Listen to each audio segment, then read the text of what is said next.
talaga po ba nabubungangaan kayo? Kasi ako, hindi. Wow naman, very confident naman ang pipay namin. Ba't hindi ka nabubungangaan kasi mabait ka? Opo. Sumusunod ba ang pipay? Opo. Very good ba ang pipay? Siyempre naman po. Wow naman, kapag inuutusan ka ni mother, ano ba yung mga inuutos sa'yo ni mama? Magwalis, maghugas ng pinggan, magsaing. Wow, nagsasaing na ang pipay. Paano magsaing ang pipay?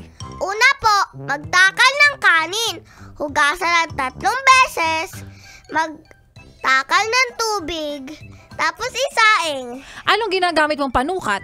Kamay ko po. Ang galing! Tayo lang may alam niyan, tayong Pinoy lang. Alam mo Opo. ba? Tayo, ganun lang tayo. Ganun lang yung ginagamit natin panukat, yung daliri. Opo. Ano pa yung mga inuutos sa'yo ni mama? Yun lang po. Yun lang? Marunong ka na ba magluto ng itlog? Opo. Marunong na bang ikaw magluto ng hotdog? Opo. Marunong ka na bang magluto ng kanton? Opo. Marunong ka na bang magluto ng beef stroganoff? Ano po yun? Ay, hindi, pasta yun, Pipay. Dapat alamin mo yun, ha?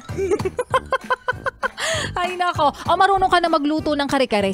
Hindi pa po. Ay, dapat alam mo na rin magluto ng kare-kare. Ano yung lutong ulam na kaya mo na? Toge po.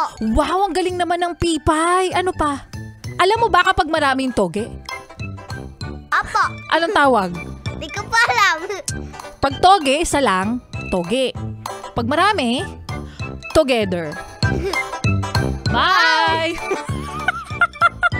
Ayan na nga mga best, si Pipay! At samahan pa natin siya kasama rin ang susunod nating kanta ni Rihanna Diamonds. Dito sa iyong paboritong istasyon na kabanding, ang 101.1.